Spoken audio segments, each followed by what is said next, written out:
ಸಕ್ಕರೆ ನಾಡಿನಿಂದಲೇ ಸಂಸದೆ ಸುಮಲತಾ ಸ್ಪರ್ಧೆ ಫಿಕ್ಸ್ ಅಂತ ಹೇಳಲಾಗ್ತಾ ಇದೆ. ನಾನು ಮಂಡ್ಯ ಬಿಟ್ಟು ಬೇರೆಲ್ಲೂ ಹೋಗಲ್ಲ ಅಂತ ಮತ್ತೆ ದೋಸ್ತಿಗಳಿಗೆ ಖಡಕ್ ಸಂದೇಶವನ್ನ ಕೊಟ್ಟಿದ್ದಾರೆ. ಬಿಜೆಪಿಯೇ ಮಂಡ್ಯ ಕ್ಷೇತ್ರ ಉಳಿಸಿಕೊಳ್ಳಬೇಕು, ಬಿಜೆಪಿ ಮಂಡ್ಯ ಉಳಿಸಿಕೊಳ್ಳುತ್ತೆ ಎಂಬ ವಿಶ್ವಾಸ ಇದೆ. ಬೆಂಗಳೂರು ಉತ್ತರ ಕ್ಷೇತ್ರದ ಬಗ್ಗೆ ಬಿಜೆಪಿ ನನ್ನೊಂದಿಗೆ ಚರ್ಚೆ ಮಾಡಿಲ್ಲ. ನನ್ನ ಸ್ಪರ್ಧೆ ಖಚಿತಪಡಿಸಬೇಕಾಗಿರೋದು ಜನ ಹಾಗೂ ಪಕ್ಷ. ಮಂಡ್ಯದಿಂದ ಸ್ಪರ್ಧಿಸುವ ಬಗ್ಗೆ ನನ್ನ ನಿಲುವು ತಿಳಿಸಿದ್ದೇನೆ. ಬೇರೆ ಕ್ಷೇತ್ರದಲ್ಲಿ ಸ್ಪರ್ಧೆ ಮಾಡಿದರೆ ಇಷ್ಟು ಸವಾಲುಗಳಿರಲ್ಲ. ಅಂಬರೀಷ್ ಮೇಲಿನ ಜನರ ಅಭಿಮಾನ ರಾಜಕೀಯಕ್ಕೆ ಕರೆತಂತು ನನ್ನ ಗಮನಕ್ಕೆ ಬಂದ ಸಮಸ್ಯೆಗಳ ಬಗ್ಗೆ ದನಿ ಎತ್ತಿದ್ದೇನೆ ಅಂತ ಮಂಡ್ಯದಲ್ಲಿ ಸಂಸದೆ ಸುಮಲತಾ ಹೇಳಿದರು. ಲೋಕಸಭೆ ಚುನಾವಣೆಯಲ್ಲಿ ಮೈತ್ರಿ ಮಾಡಿಕೊಂಡ ಜೆಡಿಎಸ್ ಮತ್ತು ಬಿಜೆಪಿ ನಡುವೆ ಸೀಟು ಹಂಚಿಕೆಯ ಕಸರತ್ತು ಮುಂದುವರೆದಿದೆ. ಮಂಡ್ಯ ಟಿಕೆಟ್ ಸುಮಲತಾಗೆ ಖಚಿತವಾಗಿದೆ ಎಂಬ ವದಂತಿಯಿಂದ ಎಚ್ಡಿಕೆಗೆ ಟೆನ್ಷನ್ ಶುರುವಾಗಿದೆ.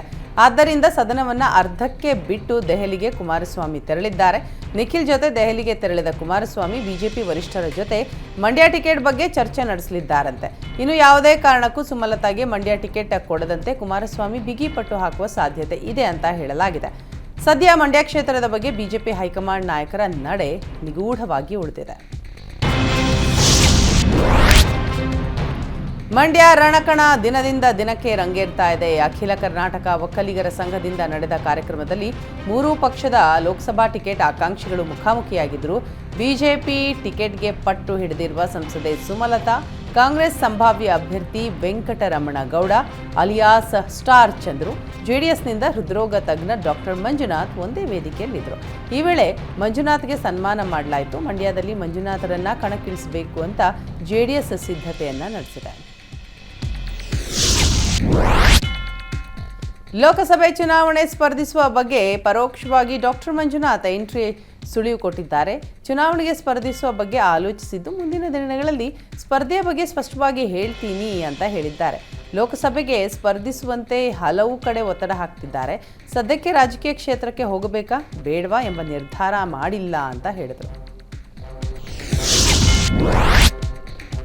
ಪರಿಷತ್ನಲ್ಲಿ ಲೋಕಸಭೆ ಚುನಾವಣೆಯ ಬಗ್ಗೆ ಚರ್ಚೆ ಜೋರಾಗಿದೆ. ಲೋಕಸಭೆಯಲ್ಲಿ 20 ಸ್ಥಾನ ಗೆಲ್ತೇವೆ, ಬಿಜೆಪಿ ರೀತಿ 28 ಸ್ಥಾನ ಗೆಲ್ತೀವಿ ಅಂತ ಸುಳ್ಳು ಹೇಳಲ್ಲ ಎಂದು ಸಿದ್ದರಾಮಯ್ಯ ಬಿಜೆಪಿಗೆ ಟಾಂಗ್ ಕೊಟ್ಟಿದ್ದಾರೆ. ನಾವು 25 ಕ್ಷೇತ್ರ ಗೆದ್ದಿದ್ವಿ, ಈ ಬಾರಿ 28 ಕ್ಷೇತ್ರದಲ್ಲೂ ಗೆಲ್ತೇವೆ ಎಂದು ಸಿಎಂಗೆ ಕೋಟಾ ಶ್ರೀನಿವಾಸ್ ಪೂಜಾರಿ ತಿರುಗೇಟು ಕೊಟ್ಟರು. ಪುಟ್ಟಣ್ಣ ಅವರ ಎಲೆಕ್ಷನ್ ನೋಡಿದ್ದೇವೆ ಸಾಕು ಅಂತ ಸಿಎಂ ಹೇಳಿದರು. ನಮಗೆ ನೀವೇ ಎಲೆಕ್ಷನ್ಗೆ ನಿಲ್ಲಬೇಕು ಅಂತ ಇದೆ. ಮಹದೇವಪ್ಪ ಕೂಡ ಸಿಎಂ ಡಿಸಿಎಂ ಸಮರ್ಥ ಅಭ್ಯರ್ಥಿಗಳು ಅಂತ ಹೇಳಿದ್ದಾರೆ. ನೀವೇ ಸ್ಪರ್ಧೆ ಮಾಡಿ ಎಂದು ಕೋಟಾ ಶ್ರೀನಿವಾಸ್ ಪೂಜಾರಿ ಸಿಎಂಗೆ ಟಾಂಗ್ ನೀಡಿದ್ದಾರೆ.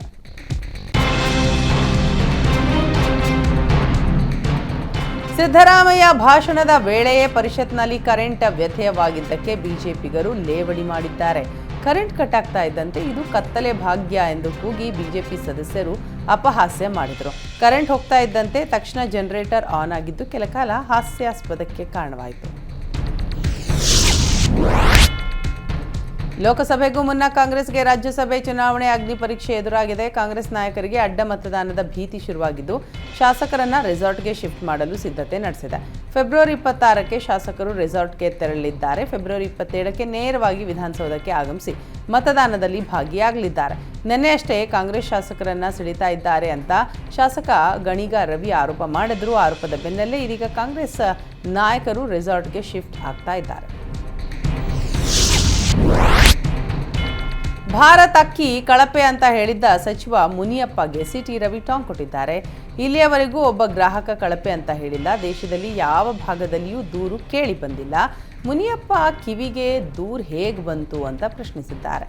ನಿಮಗೆ 1 ಕೆಜಿ ಅಕ್ಕಿ ಕೊಡುವ ಯೋಗ್ಯತೆ ಇಲ್ಲ, ಕೇಂದ್ರದ ಅಕ್ಕಿ ಬಗ್ಗೆ ಮಾತನಾಡ್ತೀರಾ ಅಂತ ಆಕ್ರೋಶ ವ್ಯಕ್ತಪಡಿಸಿದರು. ನಿಮ್ಮ ಪ್ರಣಾಳಿಕೆಯ ಪ್ರಕಾರ 10 ಕೆಜಿ ಹೋಗಲಿ, 10 ಗ್ರಾಂ ಅಕ್ಕಿ ಆದರೂ ಕೊಟ್ಟಿದ್ದೀರಾ ಎಂದ ಸಿಟಿ ರವಿ, ಆಂಧ್ರ ತೆಲಂಗಾಣದ ಜೊತೆ ಮಾತನಾಡಿದ್ದೇವೆ ಅಂತ ಜನರ ಕಿವಿಗೆ ಹೂ ಮುಡಿಸ್ತಾ ಇದ್ದೀರಿ ಅಂತ ಆರೋಪಿಸಿದರು. ರಾಮನಗರದಲ್ಲಿ ಅಶೋಕ್ ಕುಮಾರಸ್ವಾಮಿ ಶಾಂತಿ ಕದಡುವ ಕೆಲಸ ಮಾಡ್ತಾ ಇದ್ದಾರೆ ಅಂತ ಸಂಸದ ಡಿಕೆ ಸುರೇಶ್ ವಾಗ್ದಾಳಿ ನಡೆಸಿದ್ದಾರೆ. ಇನ್ನು ವಕೀಲರು ಅಹೋರಾತ್ರಿ ಧರಣಿ ನಡೆಸ್ತಾ ಇರೋದಕ್ಕೆ ಪ್ರತಿಕ್ರಿಯಿಸಿದ ಡಿಕೆ ಸುರೇಶ್, ಇದರ ಬಗ್ಗೆ ನನಗೆ ಗೊತ್ತಿಲ್ಲ. ಇದು ಕೋರ್ಟ್ ಆವರಣದಲ್ಲಿ ನಡೆದಿರುವ ವಿಚಾರ. ಸರ್ಕಾರ ಕಾನೂನು ಸುವ್ಯವಸ್ಥೆ ದೃಷ್ಟಿಯಿಂದ ತೀರ್ಮಾನ ಮಾಡಿದೆ. ಪ್ರಜಾಪ್ರಭುತ್ವ ಉಳಿಯಬೇಕು ಅಂತಂದರೆ ಎಲ್ಲರೂ ಸರಿಯಾಗಿ ನಡೆದುಕೊಳ್ಬೇಕು ಅಂತ ಹೇಳಿದರು.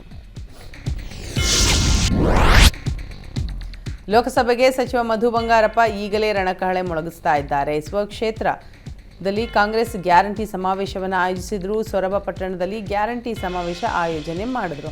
ಕಾಂಗ್ರೆಸ್ ಪಕ್ಷದ ಮಹತ್ವಾಕಾಂಕ್ಷೆ ಯೋಜನೆಯಾಗಿರುವ 5 ಗ್ಯಾರಂಟಿ ಬಗ್ಗೆ ಜನರಿಗೆ ಅರಿವು ಮೂಡಿಸಿದ್ರು. ಕಾರ್ಯಕ್ರಮದಲ್ಲಿ ಸಾವಿರಾರು ಮಹಿಳೆಯರು, ಕಾಂಗ್ರೆಸ್ ಕಾರ್ಯಕರ್ತರು ಭಾಗಿಯಾದರು.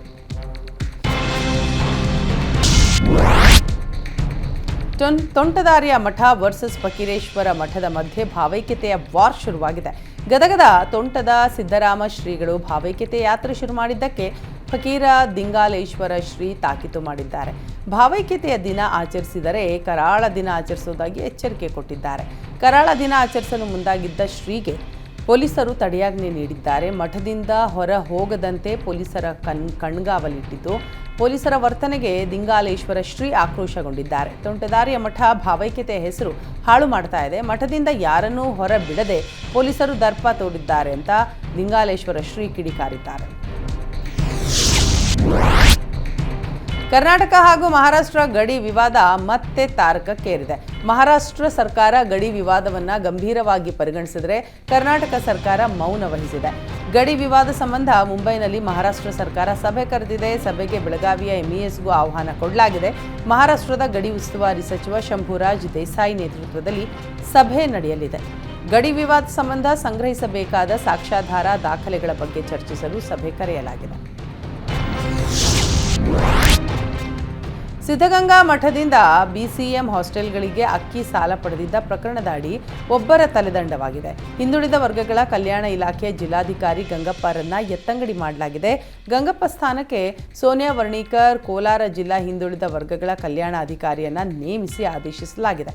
ಹಿಂದುಳಿದ ವರ್ಗಗಳ ಕಲ್ಯಾಣ ಇಲಾಖೆಯಲ್ಲಿ ಸರ್ಕಾರದ ಅಧೀನ ಕಾರ್ಯದರ್ಶಿ ಹೇಮಲತಾ ಈ ಆದೇಶವನ್ನು ಹೊರಡಿಸಿದ್ದಾರೆ. ಪ್ರಕರಣ ಸಂಬಂಧ ಇಬ್ಬರನ್ನ ತಲೆದಂಡ ಮಾಡಿದ ಸರ್ಕಾರ ಮುಜುಗರದಿಂದ ಕೈ ತೊಳೆದುಕೊಂಡಂತಾಗಿದೆ. ಸರ್ಕಾರದಿಂದ ಶಾಲೆಗಳಿಗೆ ಅಂತ ಪ್ರತಿ ವರ್ಷ ಕೋಟಿ ಖರ್ಚು ಮಾಡಲಾಗುತ್ತೆ. ಇತ್ತ ಬಾಗಲಕೋಟೆ ಜಿಲ್ಲೆಯ ಇಳಕಲ್ ಪಟ್ಟಣದ ಅಂಬೇಡ್ಕರ್ ವಸತಿ ಶಾಲೆಯ ಮಕ್ಕಳು ಮಾತ್ರ ಮೂಲಭೂತ ಸೌಲಭ್ಯಗಳಿಂದ ವಂಚಿತರಾಗಿದ್ದಾರೆ. ಪ್ರತಿಭಾವಂತ ಮಕ್ಕಳು ತಮ್ಮ ಭವಿಷ್ಯ ರೂಪಿಸಿಕೊಳ್ಳಲು ವಸತಿ ಶಾಲೆಗೆ ದಾಖಲಾಗಿದ್ದಾರೆ. ಆದರೆ ಈ ಹಾಸ್ಟೆಲ್ನಲ್ಲಿ ಕಲುಷಿತ ನೀರು, ಹುಳು, ಉಪ್ಪಳೆ ಇರುವ ಆಹಾರವನ್ನು ನೀಡ್ತಾ ಇದ್ದು ಅನಿವಾರ್ಯವಾಗಿ ಊಟ ಮಾಡುವ ಸ್ಥಿತಿ ಇದೆ. ಇದರಿಂದ ಮಕ್ಕಳಿಗೆ ಆರೋಗ್ಯದಲ್ಲಿ ಏರುಪೇರಾಗ್ತಾ ಇದೆ. ಹೆಣ್ಣು ಮಕ್ಕಳಿಗಿರುವ ಶೌಚಾಲಯಕ್ಕೆ ಭದ್ರತೆಯೂ ಇಲ್ಲದಂತಾಗಿದೆ. ಈ ಬಗ್ಗೆ ಮಕ್ಕಳು ತಮ್ಮ ಸಮಸ್ಯೆ ಹೇಳಿಕೊಂಡ್ರೆ ಶಾಲೆ ಸಿಬ್ಬಂದಿಯಿಂದ ಸ್ಪಂದನೆ ಸಿಗ್ತಾ ಇಲ್ಲ. ಕೂಡಲೇ ಸಂಬಂಧಪಟ್ಟ ಮೇಲಧಿಕಾರಿಗಳು ಸೂಕ್ತ ಕ್ರಮ ತೆಗೆದುಕೊಳ್ಳಬೇಕು ಅಂತ ಆಗ್ರಹಿಸಿದ್ದಾರೆ. ನಮೋ ಯುವ ಬ್ರಿಗೇಡ್ ವತಿಯಿಂದ ನಮೋ ಭಾರತ ಕಾರ್ಯಕ್ರಮ ಆಯೋಜನೆ ಮಾಡಲಾಗಿತ್ತು. ಕೂಡ್ಲಿಗಿ ಪಟ್ಟಣದ ತರಳಬಾಳು ಶಾಲಾ ಮೈದಾನದಲ್ಲಿ ಅದ್ದೂರಿ ಕಾರ್ಯಕ್ರಮ ನೆರವೇರಿತು. ಕಾರ್ಯಕ್ರಮದಲ್ಲಿ ವಾಗ್ಮಿ ಚಕ್ರವರ್ತಿ ಸೂಲಿಬೆಲೆ ಭಾಷಣ ಮಾಡಿದರು. ಸರ್ವಶ್ರೇಷ್ಠ ಭಾರತಕ್ಕಾಗಿ ಮತ್ತೊಮ್ಮೆ ಮೋದಿ ಪ್ರಧಾನಿ ಆಗಬೇಕು. ದೇಶದಲ್ಲಿ ಹಿಂದೂಗಳ ಮೇಲೆ ನಿರಂತರವಾಗಿ ಅನ್ಯ ಧರ್ಮೀಯರಿಂದ ಆಕ್ರಮಗಳು ನಡೀತಾ ಇವೆ. ನಮ್ಮ ತಾಳ್ಮೆಯನ್ನು ಯಾರೂ ಕೂಡ ದೌರ್ಬಲ್ಯ ಅಂತ ಅಂದುಕೊಳ್ಬಾರ್ದು. ದೇಶದ ರಾಷ್ಟ್ರೀಯತೆಗಾಗಿ ಹಿಂದೂಗಳು ಒಂದಾಗುವ ಅನಿವಾರ್ಯತೆ ಇದೆ.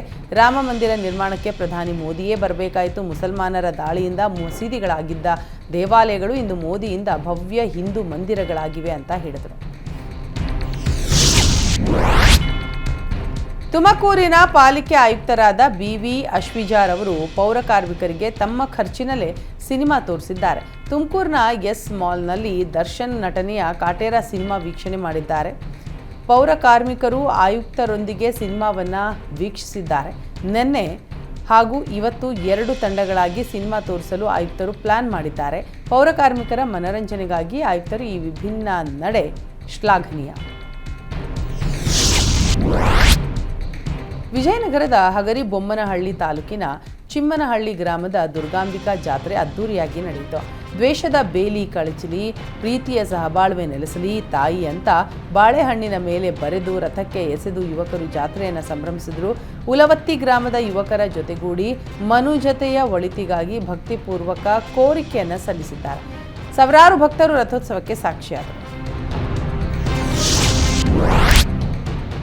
ವಿದ್ಯುತ್ ಸಂಪರ್ಕವಿಲ್ಲದೆ ಇದ್ದರೂ ಆದಿವಾಸಿ ಬುಡಕಟ್ಟು ಸಮುದಾಯಗಳಿಗೆ ಕೆಇಬಿ ಅಧಿಕಾರಿಗಳು ದಂಡದ ಬರೆ ಎಳೆದಿದ್ದಾರೆ. ಕೊಡಗಿನ ಭಾಗಮಂಡಲ ಹಾಗೂ ಅಯ್ಯಂಗೇರಿ ಪಂಚಾಯಿತಿ ವ್ಯಾಪ್ತಿಯಲ್ಲಿ 15ಕ್ಕೂ ಹೆಚ್ಚು ಆದಿವಾಸಿ ಬುಡ ಕುಟುಂಬಗಳಿಗೆ ಬಿಲ್ ಬಂದಿದೆ. 1,700 ರೂಪಾಯಿಯಿಂದ ಹಿಡಿದು 2,800 ರೂಪಾಯಿವರೆಗೆ ವಿದ್ಯುತ್ ಬಿಲ್ ಬಂದಿದೆ. ವಿದ್ಯುತ್ ಲೈನನ್ನು ಎಳೆಯದೆ ಮೀಟರ್ ಬೋರ್ಡನ್ನು ಅಳವಡಿಸದೆ ಲಕ್ಷಾಂತರ ರೂಪಾಯಿ ಬಿಲ್ ಮಾಡಿ ಬಡ ಜನರಿಗೆ ದೋಖಾ ಮಾಡಿದ್ದಾರೆ. ವಿದ್ಯುತ್ ಬಿಲ್ ಕಟ್ಟಿ ಇಲ್ಲವೇ ವಿದ್ಯುತ್ ಸಂಪರ್ಕ ಕಡಿತ ಮಾಡುತ್ತೇವೆ ಅಂತ ಲೈನ್ಮನ್ಗಳು ಬೆದರಿಸಿದ್ದಾರೆ. ಅಸಾಧಾರಣ ಗ್ರಹಣ ಶಕ್ತಿಯ ಮೂಲಕ 14 ತಿಂಗಳ ಮಗುವೊಂದು ವಿಶ್ವ ದಾಖಲೆಯನ್ನ ಮಾಡಿದೆ. ಪ್ರಸ್ತುತ ಬೆಂಗಳೂರಿನ ಆರ್ಟಿ ನಗರದಲ್ಲಿರುವ ಚಿಕ್ಕಮಗಳೂರು ಜಿಲ್ಲೆಯ ಕಂಬಿಹಳ್ಳಿ ನಿವಾಸಿ ಡಿಎಂ ಧನಲಕ್ಷ್ಮಿ ಕುಮಾರಿ ಮತ್ತು ಹುಲಿಯಪ್ಪ ಗೌಡ ಅವರ 14 ತಿಂಗಳ ಮಗು ಕಲಾಂ ವರ್ಲ್ಡ್ ರೆಕಾರ್ಡ್ಸ್ ಪುಸ್ತಕದಲ್ಲಿ ನೋಂದಾಯಿಸಿದ್ದಾರೆ. ಕರ್ನಾಟಕದಲ್ಲಿ 8 ಜ್ಞಾನಪೀಠ ಪ್ರಶಸ್ತಿ ವಿಜೇತರು, ರಾಷ್ಟ್ರೀಯ ಪ್ರಾಣಿ, ಹಣ್ಣು, ಪಕ್ಷಿ, ಧ್ವಜ, ಹೂ, ಕನ್ನಡ ಮತ್ತು ಇಂಗ್ಲಿಷ್ನಲ್ಲಿ ಸಂಖ್ಯೆಗಳು ಸೇರಿದಂತೆ 336 ವಿವಿಧ ವಸ್ತುಗಳು, ಒಟ್ಟು 500 ಪದಗಳನ್ನು ಬಾಲಕ ಗುರುತಿಸ್ತಾನೆ. ಮುಂದಿನ ತಿಂಗಳು ಮಾರ್ಚ್ 3ರಂದು ಚೆನ್ನೈನಲ್ಲಿ ಕಲಾಂ ವರ್ಲ್ಡ್ ರೆಕಾರ್ಡ್ಸ್ ಸಂಸ್ಥೆ ವಿಶ್ವ ದಾಖಲೆ ಗೌರವ ಸಮಾರಂಭದಲ್ಲಿ ಪ್ರಶಸ್ತಿ ಪ್ರದಾನ ಮಾಡ್ತಾ ಇದ್ದಾರೆ. ನಗರದ ಪಿಯುಸಿ ವಿದ್ಯಾರ್ಥಿಗಳಿಗೆ ಬಿಎಂಟಿಸಿ ಗುಡ್ ನ್ಯೂಸ್ ಕೊಟ್ಟಿದೆ. ಪಿಯುಸಿ ಪರೀಕ್ಷೆ ಬರೆಯುವ ವಿದ್ಯಾರ್ಥಿಗಳಿಗೆ ಬಿಎಂಟಿಸಿ ಅನುಕೂಲ ಮಾಡಿಕೊಟ್ಟಿದೆ. ಮಾರ್ಚ್ 1ರಿಂದ ಮಾರ್ಚ್ 23ರವರೆಗೆ ಪಿಯುಸಿ ಪರೀಕ್ಷೆ ನಡೆಯಲಿದೆ. ಪರೀಕ್ಷಾ ದಿನ ಉಚಿತ ಬಸ್ ಸೇವೆ ಒದಗಿಸಲು ಬಿಎಂಟಿಸಿ ಮುಂದಾಗಿದ್ದು, ವಿದ್ಯಾರ್ಥಿಗಳು ಹಾಲ್ ಟಿಕೆಟ್ ತೋರಿಸಿ ಉಚಿತವಾಗಿ ಪ್ರಯಾಣಿಸಬಹುದು. ಮನೆಯಿಂದ ಪರೀಕ್ಷಾ ಕೊಠಡಿಗಳಿಗೆ ಉಚಿತವಾಗಿ ಪ್ರಯಾಣ ಮಾಡಬಹುದು. ಪರೀಕ್ಷಾ ಕೇಂದ್ರಗಳ ರೂಟ್ನಲ್ಲಿ ಹೆಚ್ಚುವರಿ ಬಸ್ ಬಿಡಲು ಬಿಎಂಟಿಸಿ ಚಿಂತನೆ ನಡೆಸಿದೆ. ಜೊತೆಗೆ ವಿದ್ಯಾರ್ಥಿಗಳಿಗೆ ಅನುಕೂಲ ಆಗಲಿ ಅಂತ ಪರೀಕ್ಷಾ ಕೇಂದ್ರಗಳ ಮುಂದೆ ನಿಲುಗಡೆಗೆ ಸೂಚನೆ ನೀಡಲಾಗಿದೆ. ಚುನಾವಣೆ ಅಷ್ಟೇ ಅಲ್ಲ, ಡ್ಯಾನ್ಸ್ನಲ್ಲೂ ಕೂಡ ಹಾಲಿ ಶಾಸಕರು, ಮಾಜಿ ಸಚಿವರು ನಾನಾ ನೀನಾ ಅಂತ ಜುಗಲ್ಬಂದಿಗೆ ಇಳಿದಿದ್ದಾರೆ. ಹಿರೇಕೆರೂರು ದುರ್ಗಮ್ಮನ ಜಾತ್ರೆಯಲ್ಲಿ ಬಿಸಿ ಪಾಟೀಲ್ ಹಾಗೂ ಯುಬಿ ಬಣಕಾರ್ ಭರ್ಜರಿ ಡ್ಯಾನ್ಸ್ ಮಾಡಿದ್ದಾರೆ. ಮಾಜಿ ಸಚಿವ ಬಿಸಿ ಪಾಟೀಲ್ ಡ್ರಮ್ಸ್ ಬೀಟ್ಗೆ ಮನಬಿಚ್ಚಿ ಕುಣಿದಿದ್ದಾರೆ. ಶಾಸಕ ಯುಬಿ ಬಣಕಾರ್ ಕೂಡ ಹುಟ್ಟಿದರೆ ಕನ್ನಡ ನಾಡಿನಲ್ಲಿ ಹುಟ್ಟಬೇಕು ಹಾಡಿಗೆ ಭರ್ಜರಿ ಸ್ಟೆಪ್ಸ್ ಹಾಕಿದ್ದಾರೆ. ತಮಿಳು ಮತ್ತು ಸಂಸ್ಕೃತ ಭಾಷೆಯಲ್ಲಿನ ಬಂಡೆಗಲ್ಲು ಶಾಸನ ಪತ್ತೆಯಾಗಿದೆ. ಚೋಳ ಅರಸರ ಬಗ್ಗೆ ಕಲ್ಯಾಣ ಕರ್ನಾಟಕದಲ್ಲಿ ಪತ್ತೆಯಾದ ಮೊದಲ ಶಾಸನ ಇದಾಗಿದ್ದು, ಸುಮಾರು 1014ರಿಂದ 1044ರ ಕಾಲದ ಶಾಸನ ಅಂತ ಹೇಳಲಾಗ್ತಾ ಇದೆ. ಮಸ್ಕಿ ಹೊರವಲಯದ ಸುಳಿದಿಬ್ಬಿ ಗುಡ್ಡದಲ್ಲಿ ಶಾಸನ ಪತ್ತೆಯಾಗಿದೆ. ಮತ್ತಷ್ಟು ತಮಿಳು ಅರಸರ ಕುರುಹು ಇರುವ ಬಗ್ಗೆ ಉಲ್ಲೇಖವಾಗಿದ್ದು, ಹೆಚ್ಚಿನ ಮಾಹಿತಿ ಕಲೆ ಹಾಕಲು ತಮಿಳುನಾಡು ಸರ್ಕಾರ ಚಿಂತನೆ ನಡೆಸಿದೆ. ಸೋಂದಾ ಸ್ವರ್ಣವಲ್ಲಿ ಮಹಾಸಂಸ್ಥಾನದಲ್ಲಿ ಶ್ರೀಮಜ್ ಗದ್ಗುರು ಶಂಕರಾಚಾರ್ಯ ಶ್ರೀ ಗಂಗಾಧರೇಂದ್ರ ಸರಸ್ವತಿ ಮಹಾಸ್ವಾಮೀಜಿಗಳ ಉತ್ತರಾಧಿಕಾರಿ ಹಾಗೂ ಶಿಷ್ಯ ಸ್ವೀಕಾರ ಇಂದು ನಡೆಯಲಿದೆ. ಈ ಕ್ಷಣಕ್ಕೋಸ್ಕರ ಮಠದ ಶಿಷ್ಯ ಭಕ್ತರು ಕಾತರದಿಂದ ಕಾಯ್ತಾ ಇದ್ದಾರೆ. ಫೆಬ್ರವರಿ 18ರಿಂದ ವಿವಿಧ ಧಾರ್ಮಿಕ ಕಾರ್ಯಕ್ರಮಗಳು ನಡೀತಾ ಇದ್ದು, ಗುರುವಾರ ಯಲ್ಲಾಪುರದ ಗಂಗೆ ಮನೆಯ ಬ್ರಹ್ಮಚಾರಿ ಶ್ರೀ ನಾಗರಾಜ ಭಟ್ಟ ಸಂಸ್ಥಾನದ 55ನೇ ಯತಿಗಳಾಗಿ ಶ್ರೀ ಗಂಗಾಧರೇಂದ್ರ ಸರಸ್ವತಿ ಮಹಾಸ್ವಾಮೀಜಿಗಳಿಂದ ಸನ್ಯಾಸ ಸ್ವೀಕರಿಸಲಿದ್ದಾರೆ. ಬೆಳಿಗ್ಗೆ ಶಾಲ್ಮಲಾ ನದಿಯಲ್ಲಿ ಜಲಾಶಯ ಗಮನ, ಸಾವಿತ್ರಿ ಪ್ರವೇಶ, ಪ್ರಶೋಚ್ಚಾರಣೆ, ಕಾಷಾಯ ವಸ್ತ್ರಧಾರಣೆ, ಪ್ರಣವ ಮಹಾವಾಕ್ಯೋಪದೇಶ, ನಾಮಕರಣ, ಪರ್ಯಾಂಕುಶೌಚ, ಶ್ರೀಮಠದಲ್ಲಿ ಯೋಗಪಟ್ಟ, ಬ್ರಹ್ಮ ವಿದಾಶ್ರೀ ಆಶೀರ್ವಚನ, ಅಕ್ಷರಾಯುತ ಶ್ರೀ ಲಕ್ಷ್ಮೀ ನರಸಿಂಹ ಮಂತ್ರ, ಹವನ, ಪೂರ್ಣಾವತಿ, ತೀರ್ಥ ಪ್ರಸಾದ ವಿತರಣೆ, ಮಂತ್ರಾಕ್ಷತೆ ನಡೆಯಲಿದೆ. ವಿವಿಧ ಯತಿಗಳು ಸಾನ್ನಿಧ್ಯವನ್ನು ನೀಡಲಿದ್ದಾರೆ. ನೂತನ ಯತಿಗಳ ನಾಮಧೇಯ ಕೂಡ ಘೋಷಣೆಯಾಗಲಿದೆ. ಮಧ್ಯಾಹ್ನ 3:30ಕ್ಕೆ ಸರ್ವಜ್ಞೇಂದ್ರ ಸರಸ್ವತಿ ವೇದಿಕೆಯಲ್ಲಿ ಧರ್ಮಸಭೆ ಶಂಕರಾಚಾರ್ಯ ಶ್ರೀ ಗಂಗಾಧರೇಂದ್ರ ಸರಸ್ವತಿ ಮಹಾಸ್ವಾಮಿಗಳ ಸಾನ್ನಿಧ್ಯದಲ್ಲಿ ನಡೆಯಲಿದೆ. ಕೆರೆಗಳಿಗೆ ನೀರು ತುಂಬಿಸುವಂತೆ ಒತ್ತಾಯಿಸಿ ರೈತರು ಚಿಕ್ಕೋಡಿಯ ರಾಯಭಾಗ ತಹಶೀಲ್ದಾರ್ ಕಚೇರಿ ಎದುರು ಪ್ರತಿಭಟನೆ ನಡೆಸಿದ್ದಾರೆ.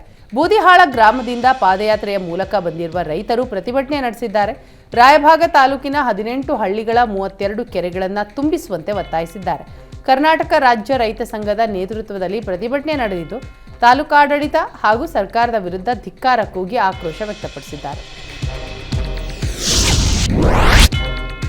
ವಿವಿಧ ಬೇಡಿಕೆ ಈಡೇರಿಸುವಂತೆ ಒತ್ತಾಯಿಸಿ ದಲಿತ ಸಂಘಟನೆಗಳು ಚಿಕ್ಕೋಡಿಯಲ್ಲಿ ಪ್ರತಿಭಟನೆ ನಡೆಸಿವೆ. ನಿಪ್ಪಾಣಿ, ಮುಧೋಳ ಹಾಗೂ ಬೆಳಗಾವಿ, ವಿಜಯಪುರ ರಾಜ್ಯ ಹೆದ್ದಾರಿ ತಡೆದು ಪ್ರತಿಭಟನೆ ನಡೆಸಿ ಆಕ್ರೋಶ ವ್ಯಕ್ತಪಡಿಸಿವೆ. ಎಸ್ಸಿ, ಎಸ್ಟಿಗಳಿಗೆ ಮೀಸಲಿಟ್ಟ ಅನುದಾನ ಅನ್ಯ ಕಾರ್ಯಗಳಿಗೆ ಬಳಸದಂತೆ ಒತ್ತಾಯಿಸಿದ್ದಾರೆ. ದಲಿತರ ಮೇಲಿನ ದೌರ್ಜನ್ಯ ತಡೆಗೆ ತಕ್ಕ ಕಾನೂನು ತರಬೇಕು ಅಂತ ಆಗ್ರಹಿಸಿದೆ. ಕನ್ನಡ ನಾಮಫಲಕ ಹಾಕಲು ಒತ್ತಾಯಿಸಿ ಕೋಲಾರದಲ್ಲಿ ಕರವೇ ಬೃಹತ್ ಪ್ರತಿಭಟನೆಯನ್ನು ನಡೆಸಿದೆ. ಕರವೇ ಜಿಲ್ಲಾಧ್ಯಕ್ಷ ಮೇಡಿಹಾಳ ರಾಘವೇಂದ್ರ ನೇತೃತ್ವದಲ್ಲಿ ಪ್ರತಿಭಟನಾ ರ್ಯಾಲಿ ನಡೆಸಿದರು. ಕೋಲಾರ ನಗರದ ಪ್ರಮುಖ ರಸ್ತೆಗಳಲ್ಲಿ ರ್ಯಾಲಿ ನಡೆಸಿದರು. ಸರ್ಕಾರದ ನಿಯಮಾನುಸಾರ 60% ಕನ್ನಡ ನಾಮಫಲಕ ಅಳವಡಿಸಲು ಒತ್ತಾಯಿಸಲಾಯಿತು. ರಾಜ್ಯಾಧ್ಯಕ್ಷ ನಾರಾಯಣಗೌಡ ಸೇರಿ ಕರವೇ ಕಾರ್ಯಕರ್ತರ ಮೇಲಿರುವ ಕೇಸ್ಗಳನ್ನು ವಜಾಗೊಳಿಸುವಂತೆ ಆಗ್ರಹಿಸಿದರು. ಪ್ರತಿಭಟನೆಯಲ್ಲಿ 100 ಕರವೇ ಕಾರ್ಯಕರ್ತರು ಭಾಗಿಯಾಗಿದ್ದು ಕೋಲಾರ ತಹಶೀಲ್ದಾರ್ ಹರ್ಷವರ್ಧನ್ ಅವರಿಗೆ ಮನವಿ ಸಲ್ಲಿಸಿದರು.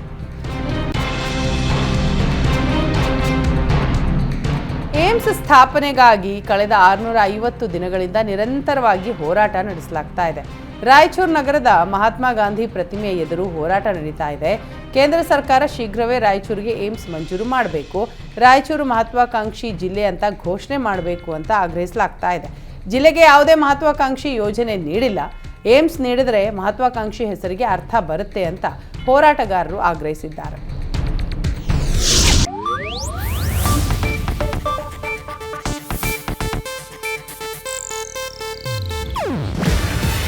ಇದು ಏಷ್ಯಾನೆಟ್ ನ್ಯೂಸ್ ನೆಟ್ವರ್ಕ್ ಪ್ರಸ್ತುತಿ.